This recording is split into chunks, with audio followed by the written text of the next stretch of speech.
Hey, Milo and I are going to read to you, but Milo might be tackling something shortly, so I guess I'll read to you. Let's see if we can get you stood up here. Okay, there we are. Ta-da! We are going to tackle the chapter on sociology. Section 1. In the midst of a seismic shift. With a national population of 13 million, roughly equivalent to present-day Illinois, America in the 1830s had a lot more elbow room. The War of Independence was still fresh in the national memory, and many of its veterans were still alive. Andrew Jackson presided over a rapidly growing economy. The country's mood, according to Thomas Lowe Nichols, was optimistic. He says, "We had no doubt that ours was the freest, most enlightened, and happiest country in the world. We knew that where there was a will, there was a way, and our teachers constantly stimulated us by the glittering prizes of wealth, honors, offices, and distinctions, which were certainly within our reach. There were 100 avenues to wealth and fame opening fair before us, if we only chose to learn our lessons. Of course we learnt them." French sociologist Alexis de Tocqueville, I'm guessing at that one, visited America during this time and recorded his observations in Democracy in America. De Tocqueville was impressed but sober. Strong societies often collapse if people lose the will to maintain them. In one particularly prophetic passage he wrote, "Because Roman civilization perished through barbarian invasions, we are perhaps too much inclined to think that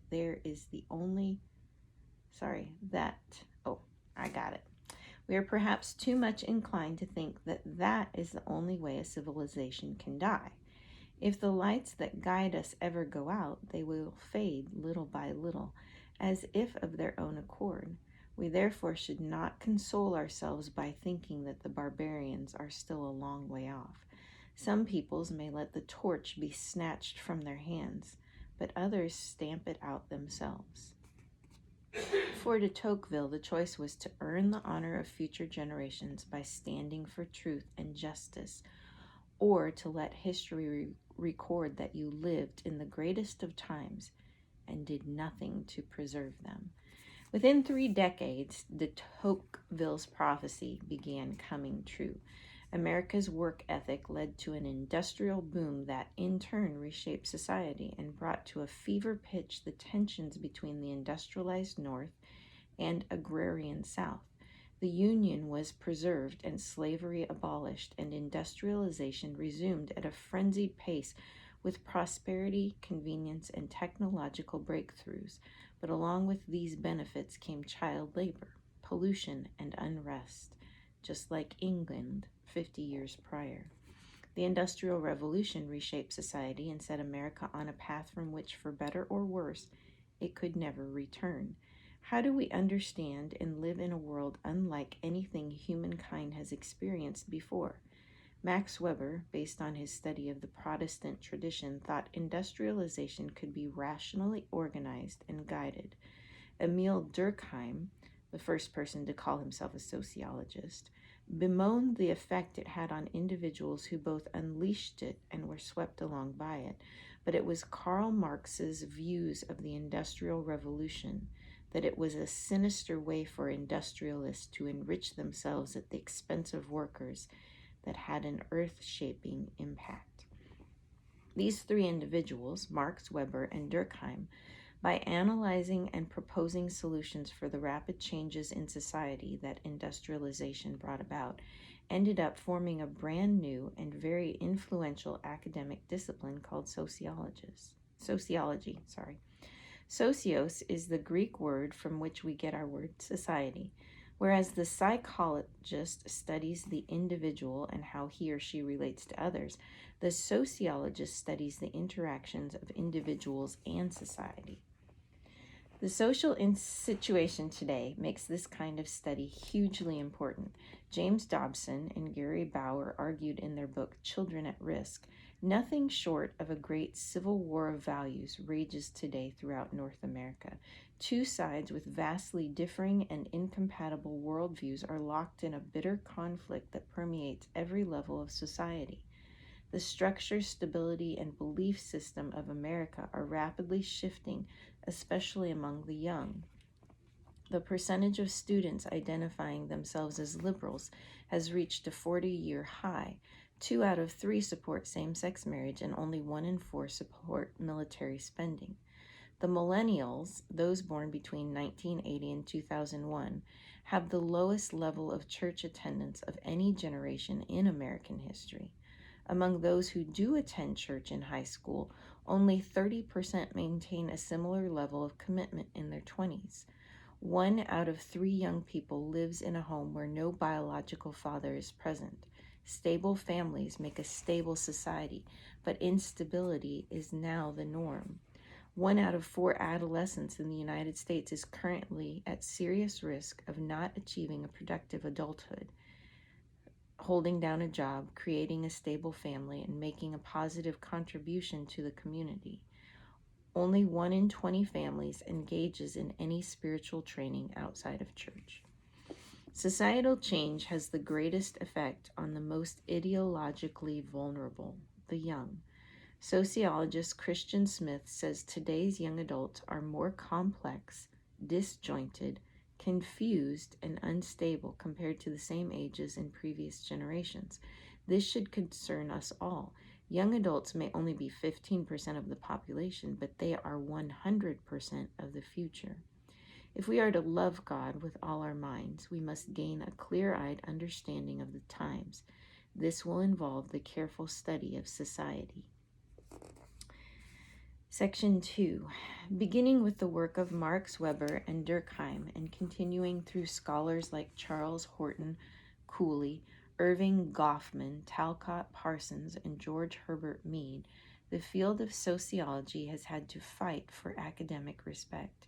Many in the field itself still debate whether sociology can accurately be described as a science, or whether it is even a good idea to bring the scientific method to bear on social problems. Every academic discipline makes certain assumptions about metaphysics, or what is real, and epistemology, how we know. Like psychology, modern sociology operates under assumptions that contradict the Christian worldview. For example, according to Steve Bruce, a chronicler of sociology's history, sociology hangs on 3 threads. Reality is socially constructed, our behavior has hidden social causes, and much of social life is profoundly ironic. These are code words. To say reality is socially constructed is to say that no institutions of society, such as the family, are ordained by God. And it should sound postmodern to you. To say our behavior has hidden social causes is to say that society causes us to do what we do. We aren't making choices, but are responding to external stimuli. And if social life is profoundly ironic or coincidental, then there is no purpose or design in the world, only the illusion of meaning. All 3 points assume materialism, only matter exists, and naturalism, all that happens can be explained by natural causes and processes. There is no supernatural reality. We have no ultimate purpose.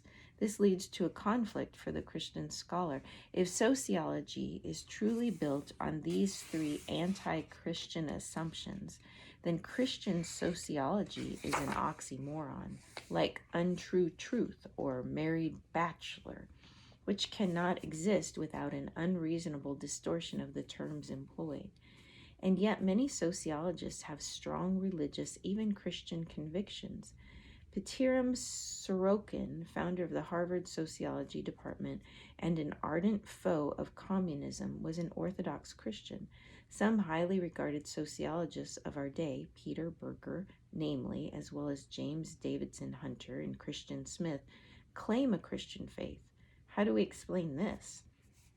Sociology is yet one more academic discipline where underlying assumptions conflict. As we examine the interaction between individuals and society, including origin, importance, authority, and proper structures, should we regard certain philosophical assumptions, such as only nature exists, to be absolutely true? Secular, Marxist, and postmodern sociologists say yes. New spiritualists, Muslims, and Christians say no. Which perspective will lead to the best work in sociology? To answer this question, we will explore each worldview's approach as it seeks to understand individuals and society.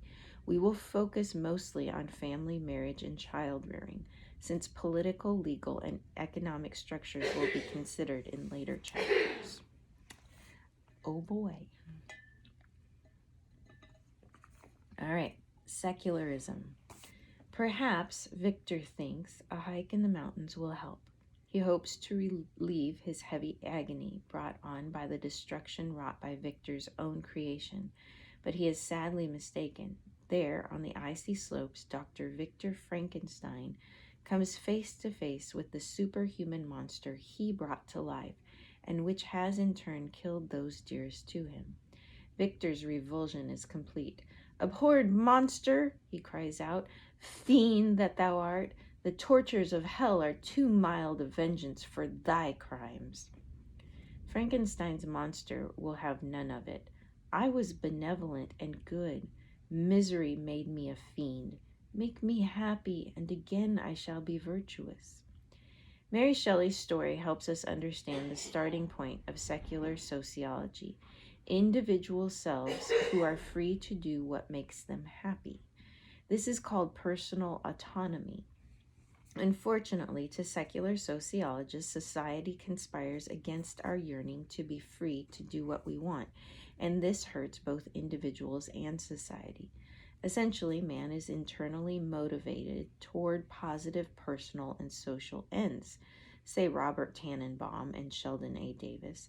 The extent to which he is not motivated results from a process of demotivation generated by his relationships and or environment.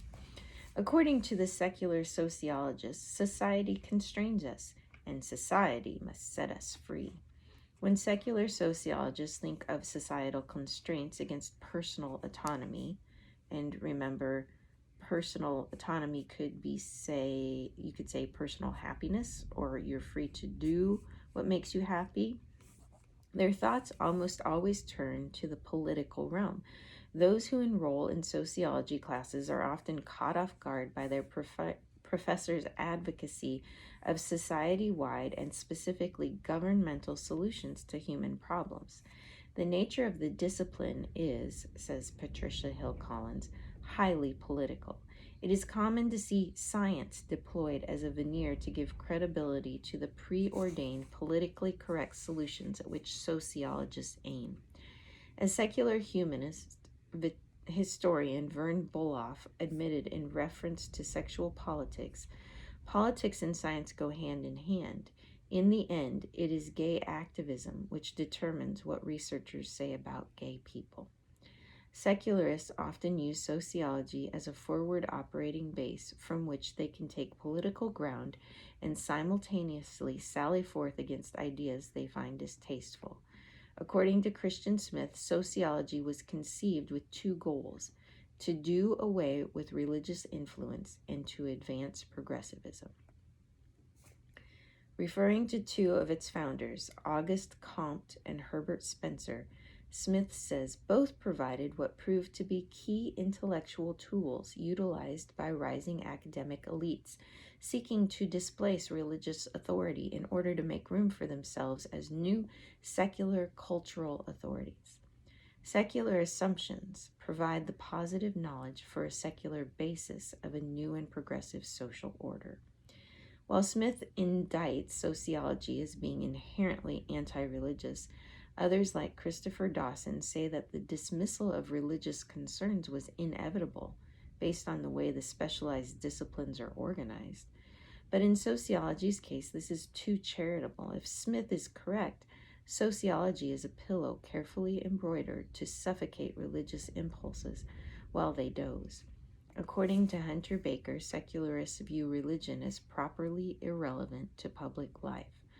Although the United States is one of the most religious of the developed nations, there is still an expectation among those who define public reality in the media, academy, and government that appeals to God should be saved for one's private life. To swim against the tide of secular modernity indicates one may be uncivil, unbalanced, and possibly even dangerous. In this view, religion is quaint and a little bit crazy, but essentially it's harmless until people smuggle it into public life, at which time it becomes alarming. Remember your picture of secularism, the little guy on top of the mountain saying, I am God, or God, meaning God is irrelevant, or I think it said God who. This is what it is. Organizing sociology around secular principles does lead to some philosophical problems. For example, if only matter exists, then human choices aren't really choices at all. We can do only what our genes and our environment make us do. This is called determinism. One popular sociology textbook, written by Anthony Giddens and his colleagues, though, positions sociology as a response to determinism. There is a basic flaw in human reasoning that goes something like this. The things that we see before us are inevitable. They are natural and cannot be changed. What sociology teaches us is that in many ways we are freer than we think, that the things that we think are natural are actually created by human beings. One purpose of sociology, the author says, is to disentangle what is biological from what is socially constructed. While Giddens and his colleagues express suspicion toward biological determinism, they acknowledge a sort of sociological determinism in which human actions are quite determined by our social roles, gender, race, and class. This makes it hard to tell whether they are responding to determinism or expanding their definition of it in order to explain the complexities of human behavior. Determinism, whether biological or sociological, leads to another philosophical dilemma on the ethical nature of human behavior. If human behavior is determined, people cannot choose their actions. Thus, nothing they do is either good or bad, nor is it done out of an ethical impulse. There is no sin nature. People merely do what they do. But this does not square with our experience. We know certain things are wrong, even before any courts of law weigh in. Sociologists acknowledge that some people do things most of us do not like, but instead of calling it sin, they use the term deviance, which is defined as nonconformity to a set of norms that are accepted by a significant number of people in a community or society. So there is no sin, just nonconformity.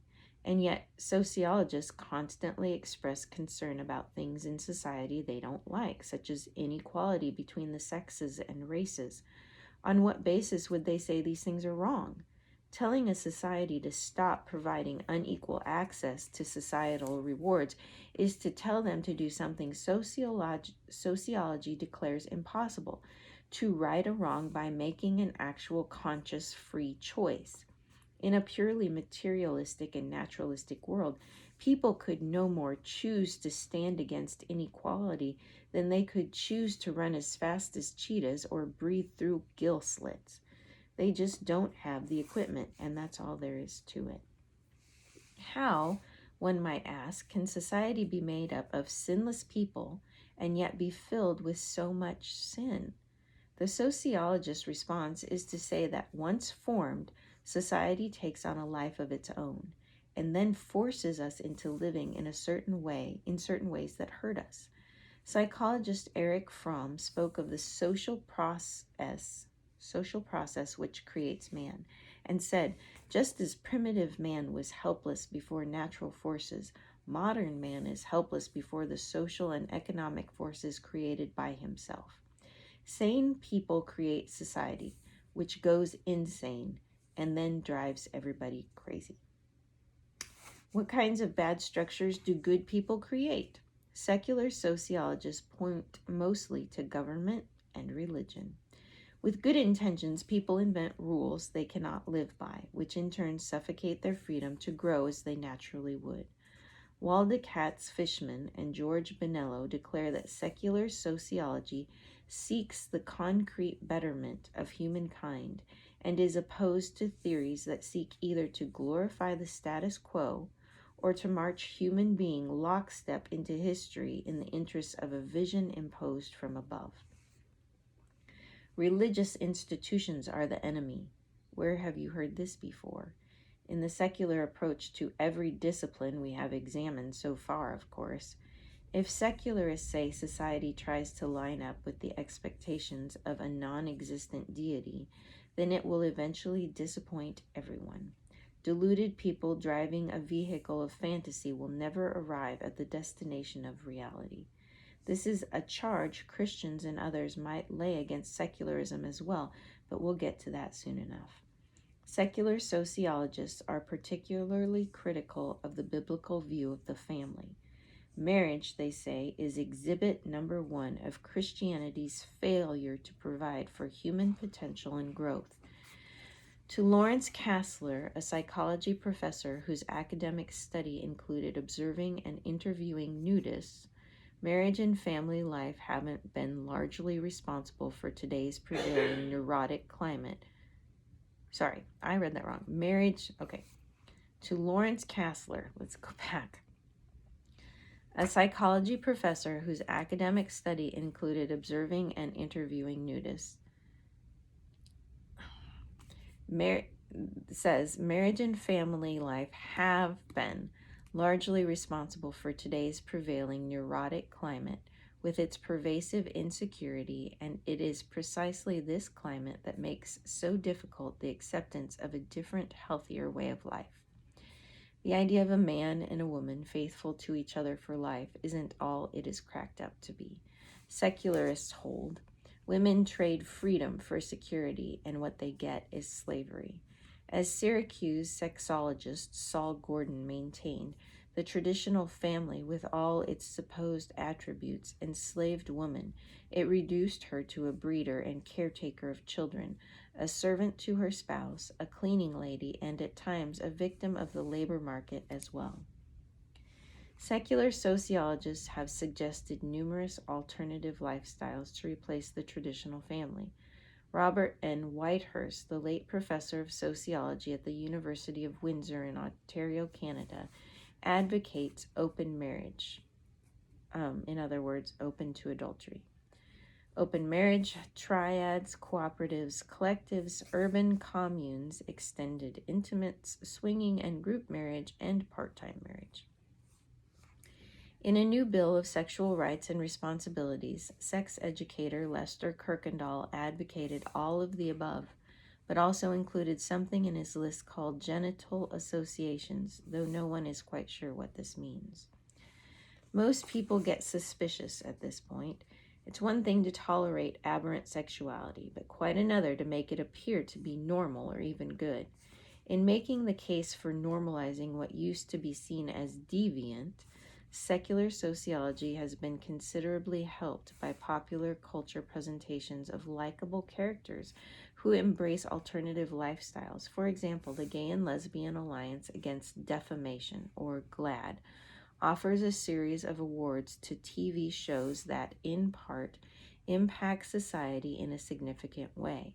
When choosing nominees, they ask questions like, does this project dramatically increase the cultural dialogue about LGBT issues? And you can add a Q in there now. Or does this project reach an audience that is not regularly exposed to LGBTQ images and issues? As we stated earlier, social experimentation ends up being most harmful for the most vulnerable. In this case, the ones hurt are children. A raft of research demonstrates that sexual experimentation on the part of parents is strongly correlated to negative outcomes for the children, such as crime and substance abuse, whereas the children most likely to succeed as adults are those who grow up with a mother and father.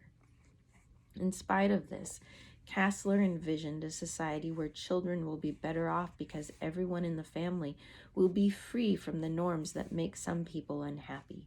It is supposed that the principles of ethical, productive, and happy living will be learned more readily when children are free of the insecurities engendered chiefly by parents that ordinarily obstruct the internalization of these modes of thought.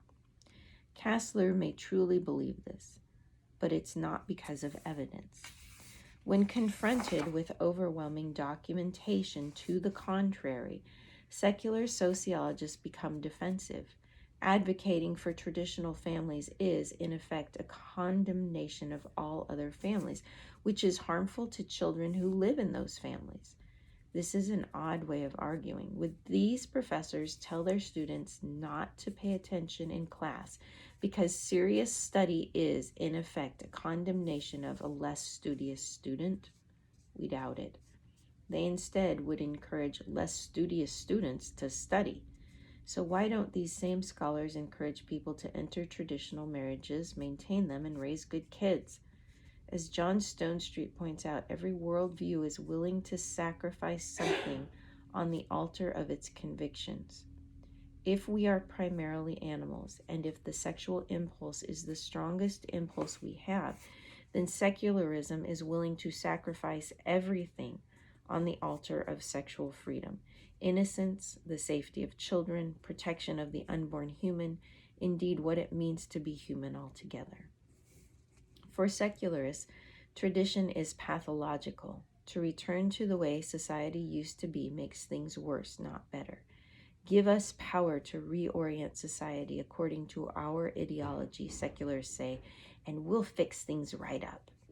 Erich Fromm, for example, quite openly bid for such power.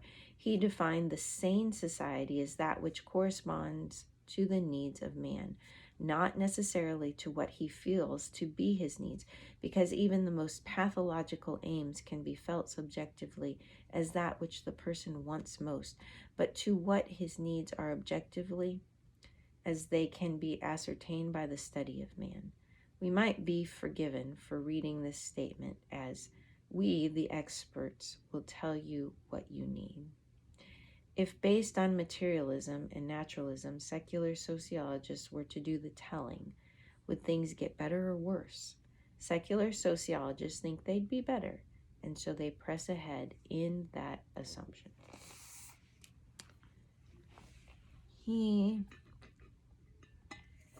Marxism, it's not going to get any better. I'm just saying. According to the Marxist theoretician G.V. Plekhanov, Marxists ground their sociology in what they consider to be the scientific foundation of Darwinism in its application to social science. Humanity is evolving both biologically and socially. As humanity improves, so does society. Marxists fervently believe humanity's evolution will move them beyond the misery-inducing capitalist structures of society. As we saw in the chapter on Marxism, V.I. Lenin believed this evolution would even eliminate the need for government. Only in communist society, when the resistance of the capitalists has been completely broken, when the capitalists have disappeared, when there are no classes, only then the state ceases to exist. To the Marxists, a good society is a proletariat society in which society becomes healthy by abandoning capitalism and embracing the values of the workers, which the Marxists see as more pure. As mentioned earlier, Marx is widely considered to be one of the founders of sociology. The other two founders, Max Weber and Emil Durkheim, began their work after Marx's death.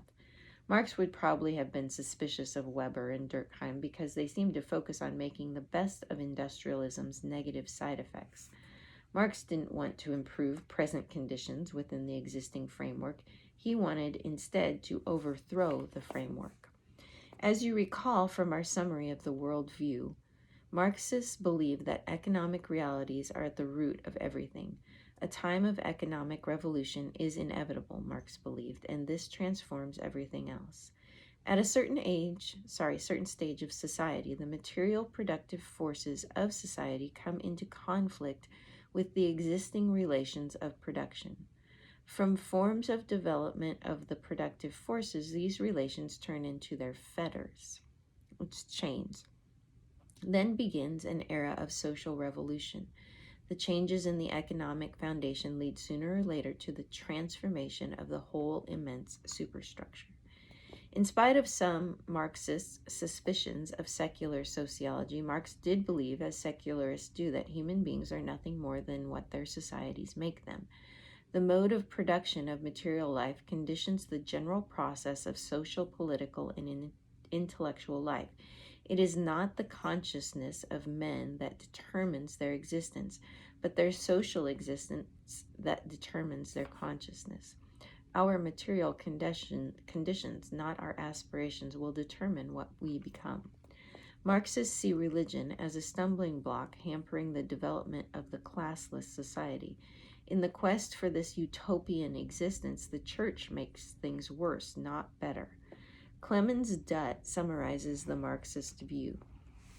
The influence of the church promotes the schism of the workers' movement.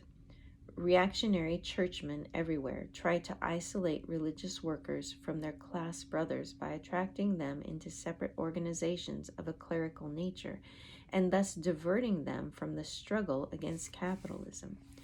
This explains why in the former Soviet Union, Marxists aggressively sought to eliminate the influence of the church. In the early days following the October Revolution, in an effort to discourage anyone from joining the clergy, Marxists discriminated against priests. When this failed to wipe out religion, Marxists tried to further restrict the church through state controls.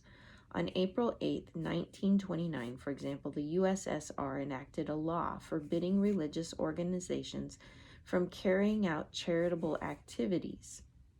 That would be like giving food to hungry people or giving out blankets to cold people, or meeting at any time other than for religious services.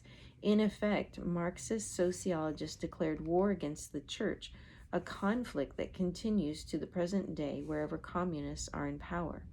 When the final Soviet leader, Mikhail Gorbachev, said that the communists had launched a war on religion, he correctly described the sentiments of not only Karl Marx, but Marxist sociologists and a long line of communists worldwide even today. Marxists also consider the traditional idea of the family to hinder progress because it is seen as illicitly hoarding capital and wealth. Think about that just for a minute. The family hoards capital and wealth. According to Marxist revolutionary and novelist Alexandra Kollontai, the family deprives the worker of revolutionary consciousness and must therefore be shunned. In the Communist Manifesto, Marx wrote, "The bourgeoisie family will vanish as a matter of course when its complement vanishes, and both will vanish with the vanishing of capital." Furthermore, the bourgeoisie sees his wife as a mere instrument of production. He hears that the instruments of production are to be exploited in common, and naturally can come to no other conclusion that the lot of being common to all will likewise fall to the women. Once the proletariat is in power, Marxists believe a new utopian society will develop a higher form of family. No one is really sure what this higher form will look like, except for one thing: there will be few sexual boundaries in it. That comes from the sentence up above at the top of the page. Exploited in common, the women, and naturally can come to no other conclusion that the lot of being common to all, women will be common to all. So that's where they're getting few sexual boundaries. Friedrich Engels seemed almost giddy about this. With the transfer of the means of production into common ownership. Okay, so women are the means of production. They have kids into common ownership, meaning everybody owns the woman. The single family ceases to be the economic unit of society. Private housekeeping is transformed into a social industry. private housekeeping, meaning sexual relationships between two people. Okay? It's a social industry now. The care and education of the children becomes a public affair. Society looks after all children alike, whether they are legitimate or not. This removes all the anxiety about the consequences of sex, which today is the most essential social, moral, as well as economic factor that prevents a girl from giving herself completely to the man she loves. Will not that suffice to bring about the gradual growth of unconstrained sexual intercourse, and with it a more tolerant public opinion in regard to a maiden's honor and a woman's shame? In this brave new world, men and women become sexually free because the abolition of private property is supposed to free people from so-called moral restrictions that many believe to actually be a form of economic oppression. Everyone belongs to everyone, and that solves everything. When asked what influence will the communist order of society have on the family, Engels answered this way: it will make the relation between the sexes a purely private relation which concerns only the persons involved and in which society has no call to interfere. It is able to do this because it abolishes private property and educates children communally, thus destroying the twin foundations of hitherto existing marriage, the dependence through private property of the wife upon the husband and of the children upon the parents. The care of children also becomes a public affair in Marxist society. The school becomes literally a home. Alienating children from their parents keeps them from picking up their parents' lingering attachment to the old ways of living. While the USSR no longer exists as such, the bloodshed it produced convinced most of the world to view Marx's utopian schemes as tragedy rather than triumph. Some Marxist evangelists, such as literature professor Terry Eagleton, shrug off this tragedy by blaming it on bad Marxists rather than on Marxism itself. Marxism failed, Eagleton says, because it did not have the opportunity to take over the entire world and impose its system universally. For obvious reasons, most nations have considered and rejected this "I know you think I am a totalitarian, but give me complete control of the world and I will show you I am not" argument. When someone says, "I'm no thief, but I offer you a choice, your money or your life," you should assume, despite whatever he claims to be, that he is prepared to take both. For the record, Marx himself insisted that communism must be imposed worldwide. The final words of the Communist Manifesto call upon the workers of the world to unite. They have a world to win. Contrary to popular sentiment that Marxism is a good idea on paper that just never worked in practice, the frightening implications of a Marxist sociology show that Marxism was a bad idea right from the start. Its underlying assumptions simply do not match up with reality. Some years ago, a movie called Enemy at the Gates captured this sentiment with poetic precision.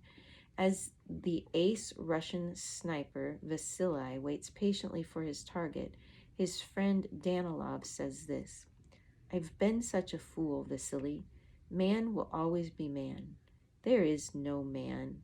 We tried so hard to create a society that was equal, where there would be nothing to envy your neighbor, but there is always something to envy.